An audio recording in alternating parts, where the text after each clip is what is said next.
ఈ Raiden Infotech private limited ఇది Google కి సంబంధించిన సంస్థ. దీనికి మెయిన్ కంపెనీ గూగుల్. అయితే వీళ్ళు దేశంలోనే అతిపెద్ద డేటా సెంటర్ ని ఏర్పాటు చేయాలని చెప్పేసి ప్రతిపాదించారు.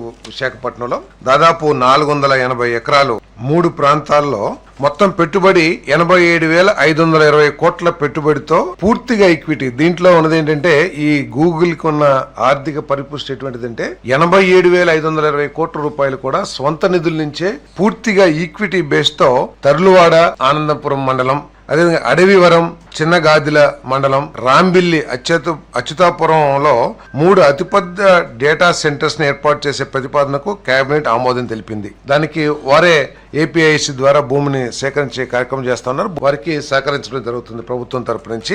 మొత్తం భవిష్యత్తులో గౌరవ ముఖ్యమంత్రి చంద్రబాబు నాయుడు గారి నాయకత్వంలో, లోకేష్ గారి నాయకత్వంలో, గౌరవ ప్రధానమంత్రి గారి సహకారంతో దేశంలో ఉన్న కెపాసిటీస్ అన్నిటికంటే, డేటా సెంటర్ కెపాసిటీస్ అన్నిటికంటే కూడా ఎక్కువ కెపాసిటీస్ తో మన విశాఖపట్నంలో ఈ డేటా సెంటర్స్ అభివృద్ధి కాబోతున్నాయి అని చెప్పేసి మీ అందరికి ప్రజలందరికీ కూడా తెలియజేస్తా ఉన్నాను నేను. భవిష్యత్తులో అమెరికాలో ఎంతైతే డేటా సెంటర్ కెపాసిటీస్ ఉన్నాయో ఆ డేటా సెంటర్స్ కెపాసిటీస్ మన విశాఖపట్నంలో స్థాపించబడబోతున్నాయని కూడా మీకు మనవి చేస్తాను. ఈ డేటా సెంటర్ కి సింగపూర్ నుంచి కానీ లేకపోతే ఆ కంపెనీ వారికి అనుకూలంగా ఎక్కడి నుంచైనా కానీ ఒక సముద్ర గర్భంలో నుంచి ఒక కేబుల్ ను కూడా లే చేయబోతా ఉన్నారు.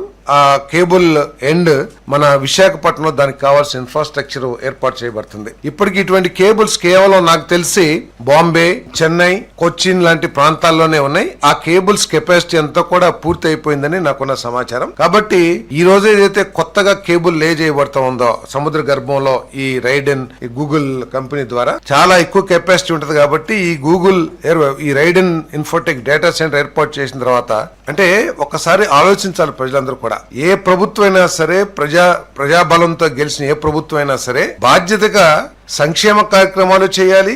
ఆ సంక్షేమ కార్యక్రమాలని ఇబ్బంది లేకోకుండా కొనసాగించడానికి కావాల్సిన రెవెన్యూ సంపాదన లేదా రాష్ట్రానికి ఆదాయాన్ని సంపాదించే మార్గాలను కూడా ఏర్పాటు చేసుకోవాలనే ఆలోచన ప్రతి ఒక్కరు కూడా తెలుసుకోవాలని చెప్పేసి మనం చేస్తాం.